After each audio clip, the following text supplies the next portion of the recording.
Baik pemirsa, Islam itu mengatur semuanya ya, seluruh kehidupan kita. Nah tadi soal rambut, kita tidak menyangka-nyangka sih ya. Sekarang soal makanan juga. Jadi memang kalau di dalam Islam itu memang soal kebersihan itu diperhatikan sekali sih ya. Betul, dan untuk para penjual juga nggak boleh curang, karena kita akan bahas tentang saus tomat dan juga sambal yang berbahaya. Kira seperti apa? Ini dia penjelasannya.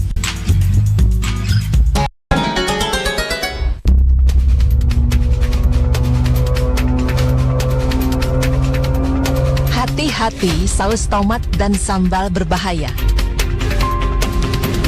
Pemirsa beriman, jika berbicara mengenai kuliner di Indonesia, tentu tidak ada habisnya. Dari masakan mewah, lezat, baik yang harganya mahal, ke yang sangat murah, banyak tersedia. Para produsen makanan dari skala kecil hingga besar pun berlomba-lomba menciptakan jenis dan rasa makanan yang dapat membuat pembeli tergiur untuk membeli produk mereka. Namun terkadang setiap orang mempunyai selera yang berbeda-beda. Seperti ada yang merasa tidak lengkap jika makanannya kurang pedas, sehingga harus ditambah dengan saus atau sambal.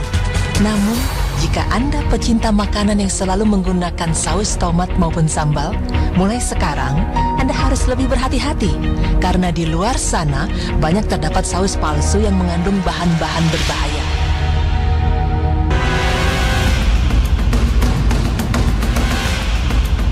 Pemirsa, pada bulan April lalu, tepatnya Rabu 22 April 2015, Satuan Narkoba Polres Metro Tangerang, Banten menggerebek home industri yang diduga memproduksi saus berbahaya di perumahan Taman Jaya, Kelurahan Cipondoh Makmur, Kecamatan Cipondoh, Kota Tangerang, Banten. Dalam penggerebekan itu, petugas mengamankan barang bukti berupa zat pengawet, zat pewarna tekstil, ekstrak kabel, kemasan saus, serta ratusan bungkus saus siap edar. Kepala Satuan Narkoba Polres Metro Tangerang, AKBP Juang Andi Prianto, mengatakan bahwa penggerebekan berawal dari adanya laporan warga yang mengeluhkan produksi pabrik saus tersebut. Warga kerap mencium bau menyengat dari limbah saus yang dibuang di saluran air perumahan tersebut. Selain itu, banyak siswi-siswi SD yang sakit akibat mengkonsumsi saus tersebut. Akhirnya, setelah dipastikan pabrik saus rumahan tersebut menggunakan zat berbahaya, Satuan Narkoba Polres Metro Tangerang langsung menyita barang bukti. Pemirsa beriman, dari beberapa hasil penelitian di lapangan, didapati bahwa ada oknum-oknum yang tidak bertanggung jawab yang memang sengaja memproduksi saus palsu. Bahan-bahan busuk yang digunakan antara lain tomat busuk, cabai busuk, dan pepaya busuk. Salah satu produsen saus palsu ini menyatakan bahwa alasan penggunaan bahan-bahan busuk tersebut adalah karena harganya yang 80% lebih murah dibandingkan dengan bahan-bahan segar. Produsen nakal ini juga menambahkan formalin yang berfungsi sebagai pengawet dan untuk menghilangkan aroma busuk yang ada. Botol bekas saus bermerek beserta segelnya pun dapat diperoleh dengan mudah di pasar, sehingga pelaku tidak kesulitan dalam mengemas atau memberikan label baru untuk saus buatannya. Pada awalnya, gejala yang ditimbulkan akibat mengkonsumsi saus palsu ini adalah tubuh terasa lemas, pusing, bahkan disertai dengan efek mual. Jika dibiarkan, penggunaan saus palsu secara berkala dapat menyebabkan alergi atau iritasi tenggorokan, bahkan radang tenggorokan. Selain itu dapat memicu asma, menyebabkan gangguan pada sistem ekskresi atau pembuangan, dan sistem saraf serta dapat mengakibatkan kanker.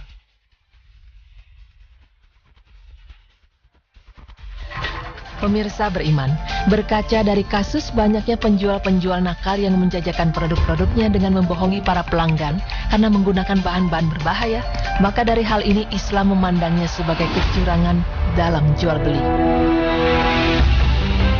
Dalam sebuah riwayat dikisahkan bahwa Rasulullah Shallallahu Alaihi Wasallam berangkat bersama rombongan para sahabat ke pasar untuk melakukan pengecekan barang-barang dagangan.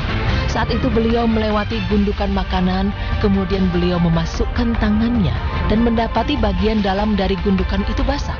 Beliau berkata, "Apa ini wahai penjual makanan?" Penjual itu berkata, "Bagian ini terkena air hujan wahai Rasulullah."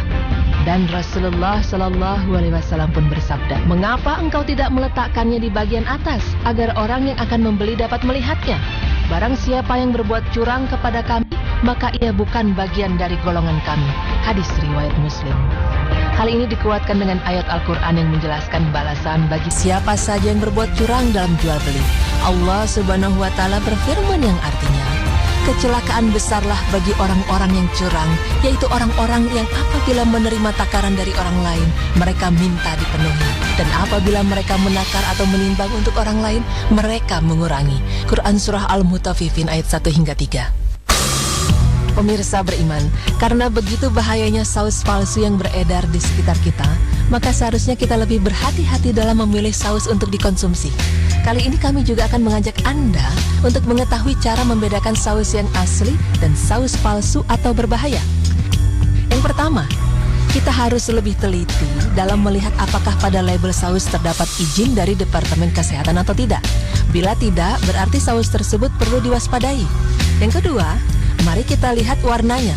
Saus asli berwarna seperti tomat dan cabai, yaitu merah kekuning-kuningan, sedangkan saus palsu berwarna merah mencolok dan terlihat lebih muda. Kemudian kita lihat kekentalannya. Saus asli akan cenderung lebih kental, sedangkan saus palsu agak cair dan memiliki gumpalan-gumpalan kecil di dalamnya sebagai efek penambahan formalin.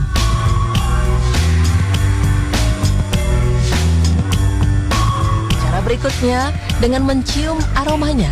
Saus asli memiliki aroma khas dengan bau cabai dan tomat pada umumnya. Sedangkan saus palsu beraroma seperti bawang putih dan sangat menyengat karena menggunakan cabai dan tomat busuk. Cara membedakannya juga bisa dengan merasakan sedikit sausnya. Saus asli memiliki rasa cabai dan tomat yang segar, sedangkan saus palsu hanya cenderung memiliki rasa gurih. Dan yang terakhir, perhatikan harganya, karena saus yang asli memiliki harga wajar dan sesuai dengan harga yang biasa ditawarkan pasar. Sedangkan saus palsu, harganya jauh lebih murah. Pemirsa beriman, dengan adanya makanan-makanan yang terbuat dari bahan-bahan berbahaya di sekitar kita, hendaknya kita harus lebih berhati-hati dalam memilih makanan, karena kesehatan tubuh kita lah yang akan menjadi korbannya. Dan dari pemberitahuan saus palsu ini, semoga dapat mengingatkan kembali pada para penjual, baik makanan, jasa, atau barang, agar dapat bersikap jujur dalam jual beli. Amin, ya Rabbal Alamin.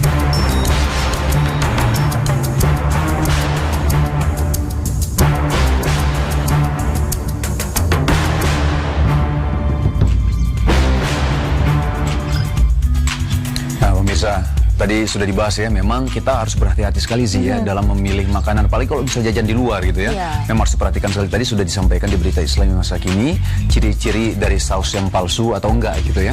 Ya sih ya. Dan yang pasti buat para penjual janganlah, kasihan dong. Apalagi nanti efeknya jangka panjang. Gimana kalau yang makan keturunan kita, anak-anak kita, cucu kita, nauzubillah min dzalik. Dan harus hati-hati, takutnya anak-anak kita yang udah sekolah SD atau SMP tuh suka jajan sembarangan. Nah ya kan? itu dia tuh, bahaya sekali. Tadi sih udah dijelasin, memang harus digarisbawahi adalah yang orang yang berlaku curang ini. Yang pertama tadi kita sudah lihat hadisnya dari Rasulullah SAW. Memang di situ bahwa Rasulullah SAW itu berjalan ke pasar, jadi kayak sidak gitu sih. Ketika dilihat ada yang berlaku curang, dikatakan bahwa yang intinya adalah siapa yang berlaku curang itu mereka bukan golongan kami, bukan golongan ataupun umat dari Rasulullah SAW. Nauzubillah min dzalik. Ada di surah Al-Mutaffifin tadi ya. Itu kalau di surat itu kecelakaan besar bagi orang yang berlaku curang. Nauzubillah, jangan sampai kita menjadi orang-orang seperti itu. Dikatakan celaka besar dan dikatakan bukan umat dari Rasulullah SAW. Oke, setelah ini kita akan bahas tentang celana ketat. Kira-kira seperti apa, Nuk? Nggak tahu. Kita bahasnya nanti pemirsa, jangan kemana-mana, tetap di Berita Islami Masa Kini.